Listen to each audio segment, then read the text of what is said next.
Record. Welcome, Reckless Runners. This is Robert here, and we are looking at a fresh level 50 character in this is Krangled HC SSF class Gauntlet, and I'm so happy. I mean, for your regular hardcore players out there, this is like nothing fancy, but for me, I'm so happy that I actually reached this goal. And I'm going to play some footage here in the background of me getting there. Like I said in my last video, I wanted to wrap up basically Delve after hitting level 95, which I did, and then try out the Gauntlet. And oh boy, was I in for a treat. So I haven't played hardcore for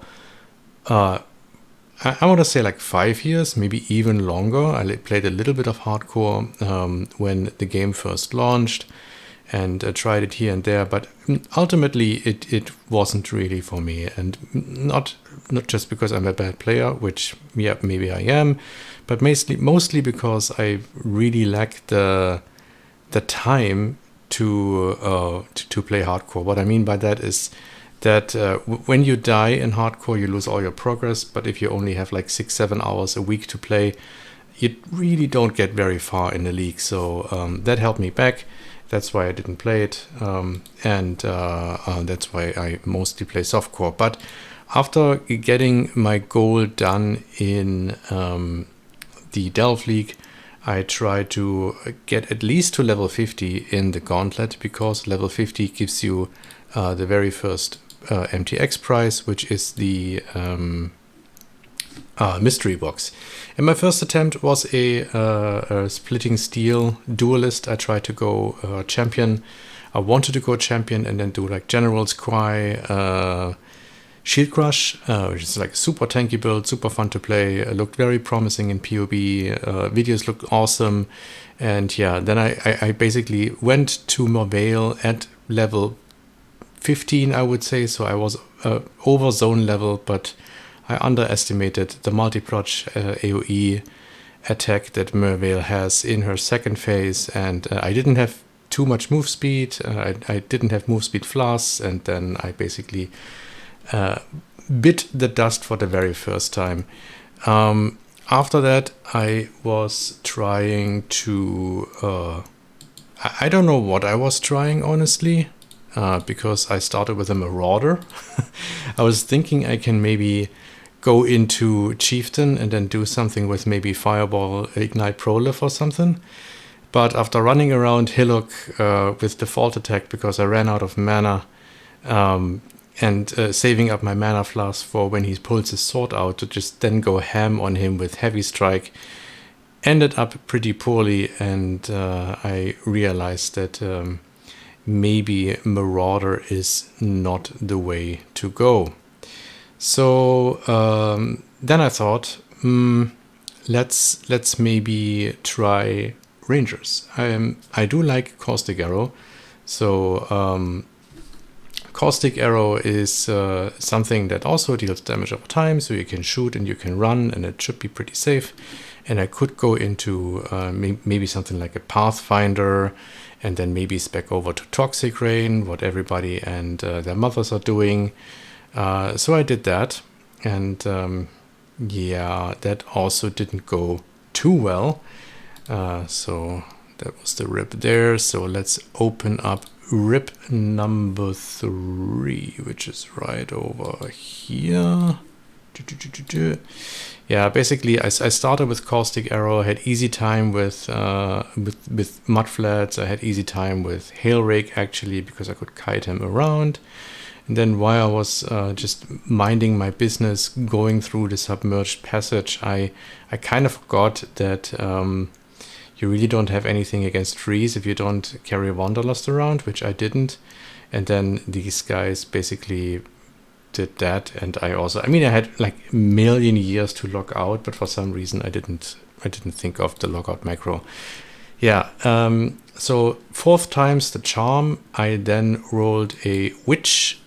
I don't know why I did it, actually. I just thought of, Witch starts with Fireball. Fireball is kind of nice. I can get Flame Wall. I can get Ignite Proliv, and I can get Holy Flame Totem. And turns out that Holy Flame Totem and Firewall and Fireball synergize really well together. Plus, you can actually deal damage while trying to dodge Merveil's skills. This time I also made sure to get 2 Sapphire Rings. Before with my Duelist I just had 1. So I got that. I also got pretty good gear, got my cold resistance up to 75%, and I leveled all the way to level 18. So this is a level 13 zone. 18 is basically the max where I don't get a XP penalty. I think maybe I do, but I didn't care because I wanted to get level 18 because of the passives that I wanted to have. And with that, even with that, you can see that my health is taking pretty decent chunks because I wasn't able to dodge her skills.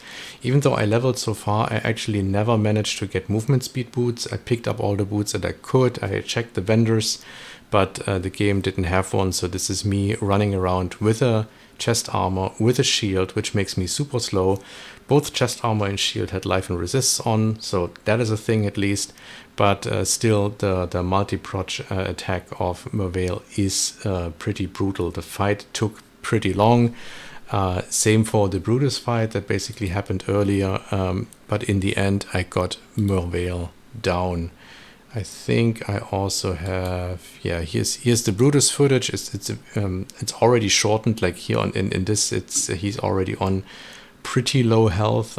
Here also I made sure that I was over level by a lot, but I was still pretty sketch because he's just so fast and he has massive reach with his ground slam attack, and in this tight corridor avoiding it is not so easy, but it worked out pretty well.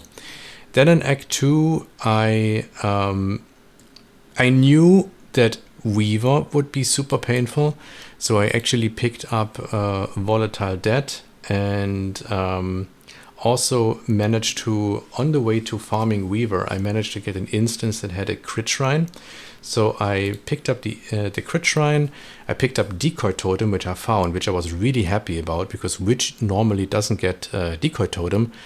Got that, and then together with the crit shrine and the Quicksilver charges I rushed into Weaver, and then Desecrate, Spell Cascade, Decoy Totem down, and then just try to spam Volatile Dead. Probably I should have gone for Detonate Dead over Volatile Dead because it has a higher base damage. It deals 6% damage of the corpse's life instead of 3% damage. But the nice thing about Volatile Dead is with the small spiders, since they're basically heat-seeking, I don't have to aim neither the Desecrates nor the DD casts. I can just basically run around like a headless chicken and cast the skills. And then when Weaver comes back, I just had to make sure that I set the Decoy Totem on the opposite side. And even then, she chunked me down to a very, very scary low point there. Not sure if we can stop it at the right point. Yeah, there 146 out of 903. So at this time I was level 93. So again 5 levels over zone level. But she still managed to chunk me super low, and I was just happy that I had an instant flask and another big life flask so that I could chuck her down. Moving on from Weaver, we went into the end of Act 2 to Vaal Oversoul. Now Vaal Oversoul again was pretty easy because I actually managed to kill all his ads. Whenever he cast ads, I killed them all. And there's this thing, if there's no ads anymore, when he comes back, then he will spam ads again. So he only did that, except for 2 occasions where he cast his rock phase, where the rocks are falling from the sky. But at this point, yeah, here he does it. At this point, I had enough life that I could basically tank one of those rocks and also survive it and not get stunned. The dangerous thing with the rocks is if you get stunned and then the rock hits, the next rock hits you, and then you basically get stunned to death. But in this instance, it worked out pretty well. And again, the Holy Flame Totem together with the Volatile Dead did quick work of Val Oversoul here. I'm not going to play that to the end, it just continues like that. Piety then was the next on the list. Before I went to Piety, I actually went to Imperial Gardens and Library, so I got all trials done. Didn't go into the Labyrinth though. I just got XP, massive XP to over level. I was level 35 at this point, and I switched over to Cremation after I killed Crevicious, because Cremation just is way higher single target. And I was very, very happy with that kill. I was super scared of this particular fight, because not because of Piety's base form, but obviously because of her fire form, because I knew it's pretty impossible to outrun it. I would have had 2 Quicksilvers, but still I only had 15% movement speeds boots at this point, so that would have been very hard. But in the end, she actually managed to never transform, so I didn't have to worry about her fire form, I didn't have to worry about her ice form. She went down pretty fast, because Cremation with multiple projectiles is just OP. Dominus then I also wasn't too concerned about. I was a little bit worried about the little guys, since they are so fast and have so massive AoE, especially with the Weaver, or with a Reaver, so to say. I have very bad experiences with him in the Pyramid map. I hate this guy. And then Dominus himself, I was actually surprised how easy he was. I had capped resist at this point, so 75 Ores and also positive Chaos Res. So I was pretty sure that he couldn't do too much to me unless I got hit by the Touch of God. But Dominus was kinda nice to me, as in he stayed away. Whenever he tried to teleport to me, I just ran away, and Cremation did the rest. And then the second form, which we will see in a moment, but I will fast forward this because it's just gonna take forever for him to spawn. Come on. There we go. So in the second form, I basically also just Flammability, Desecrate, Cremation, and then just pop my Life Flask whenever he hits me. And I will just never move. If you just stand directly in front of him, I think it's the easiest if you can actually tank his attacks. And I found him to be way less scary than, for example, Piety or Weaver for that matter. Moving on to Act 4. Now in Act 4, I had the next DPS check. Before I did that, I actually went into Labyrinth. In Labyrinth, I then got my first and only Ascendancy. I was level 40 when I went in, so I was 7 levels over zone level, so I wasn't too worried. However, it was still pretty scary what Izaro does there.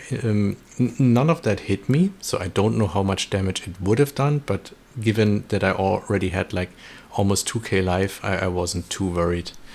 And then with the Ascendancy Altar, I got Mistress of Sacrifice, I think it's called. I haven't been playing Necro for a while. Yeah, it is Mistress of Sacrifice, so that the offering skills affect me, so that I can cast Bone Offering to give me additional block and spell block. And oh boy, did I need that. Next up was Miscreation Piety. Absolute DPS check. I was very, very scared of her. Her melee attacks chunk super hard, as you've just seen. Like her basic melee attack again brought me down super low, like 700 HP out of 1800. And then yeah, she positions her 5 balls right on top of her, so that avoiding her spinning beam was not the easiest thing in the world. I did have a bleed removal flask ready, so I could have dodged that, but then she does like 2 balls on top of each other, and it started to become very hectic. But luckily enough, again, Cremation, amazing damage, so I didn't have to worry much about that. Where I worried and where I actually logged, I didn't log too many times. Doedra I didn't expect. Like, usually Doedra is a pushover during leveling, but that was almost it. I mean, she hit me 3 times there. 1, 2, and that second one. I mean, how low did I go there? 100 and something. So that was almost like, if this was a crit, maybe it even was, I don't know. That would have chunked me down, and I would have died. Then I went back in. I also cast a Spectre. I don't know what I was thinking, because if you have a Spectre there, then you don't know if she will target the Spectre or if she will target you. So it's probably better to go in without anything, because then you at least know that she will target you, so you can anticipate where she will cast her spells. Although you have to be a little bit careful, because they do predict your movement a little bit. So if you run into one direction, then she can actually like lead her attack or her spell, and you might run straight into it. And yeah, interestingly enough, I thought Piety would have been the worst in Act 4, but it ended up being Doedra. Malachi as well was interesting, let's say. I was thinking about maybe just staying in this zone. It's a level 40 zone, and I was level 43 at this point. And I was thinking maybe I can level all the way up to 50 in Harvest. But Harvest is such a dangerous zone with multiple projectiles in area, because you just have so much overlap. And then also you have Stygian Revenants, which cast Detonate Dead, which just deal a truck ton of damage, and everything is red on red, and you don't see what's happening. That I thought that leveling in this zone would just be too dangerous as well. So I convinced myself that it would be better to fight Malachi and try to kill him. And again, I thought that the first phase would be the stressful one. The first phase would be the easy one, and the second phase would be the stressful one because of multiple projectiles. But actually, in hindsight, I think the first phase stressed me out much more because of all the overlap that was there. I don't know, in the second phase, maybe I've done map Malachi with multiple projectiles often enough. I kind of know the patterns, how to move there.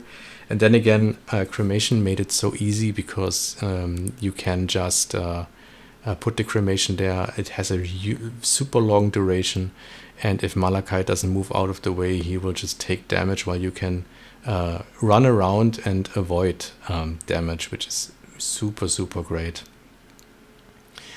Yeah, there we go. This is already the last heart that he will pop. For the heart itself, you basically just need to Desecrate and Cremation, and the heart will die very, very quickly. And then the final push to push him over didn't take too much.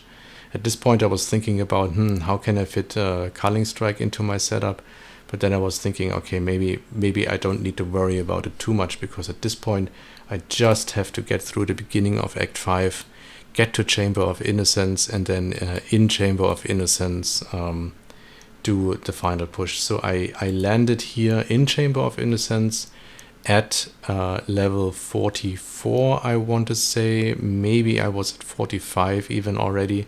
So I had 4.5 or 5 levels to go.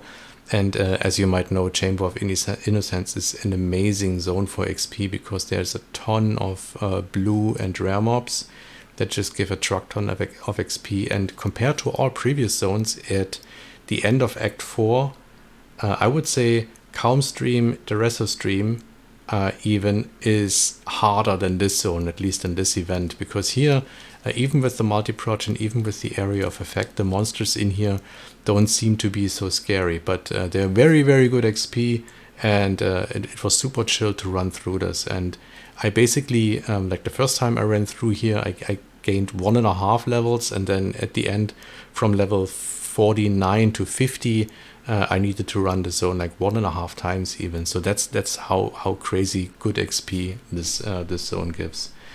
And yeah, after level 50, after I confirmed that I got the microtransaction, I actually also killed Innocence with it.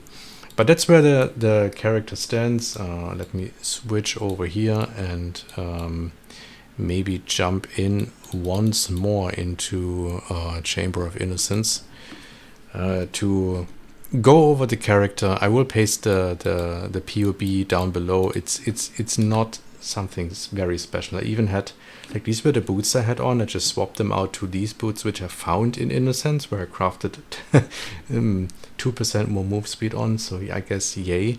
But the gear is really super scuffed. It's like a basic added fire damage to spell scepter that I casted, that I crafted, which landed stun duration. Which I'm actually not sure if the stuns from spells are using increased stun duration from gear. If you know that, please comment below.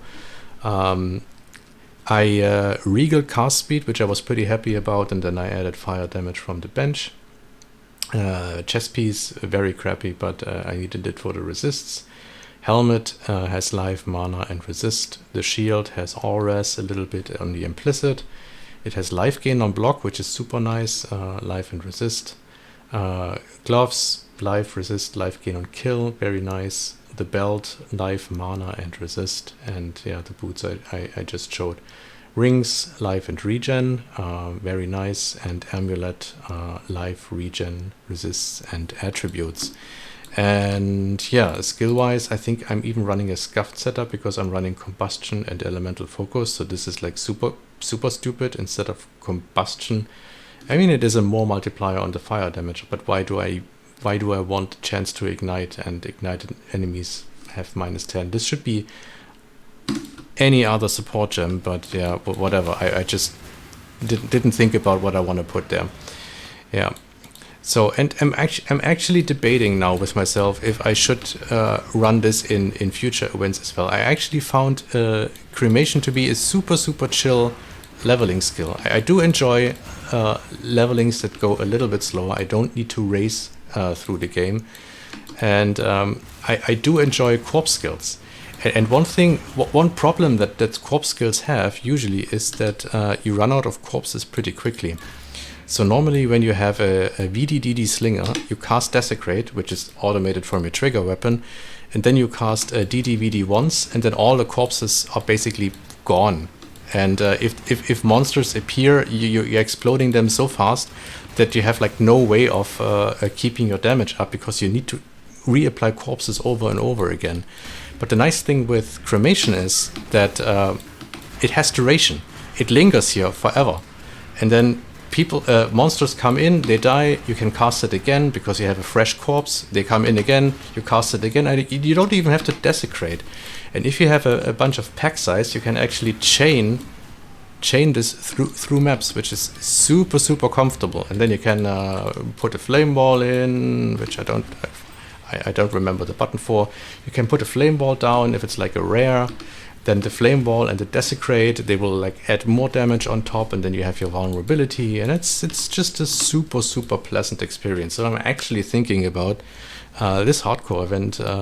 Actually made me hungry for a dedicated cremation build. The only negative thing is that it's actually very bright, it's very flashy. I might have to go for the MTX. But yeah, that's it. Thank you very much for watching.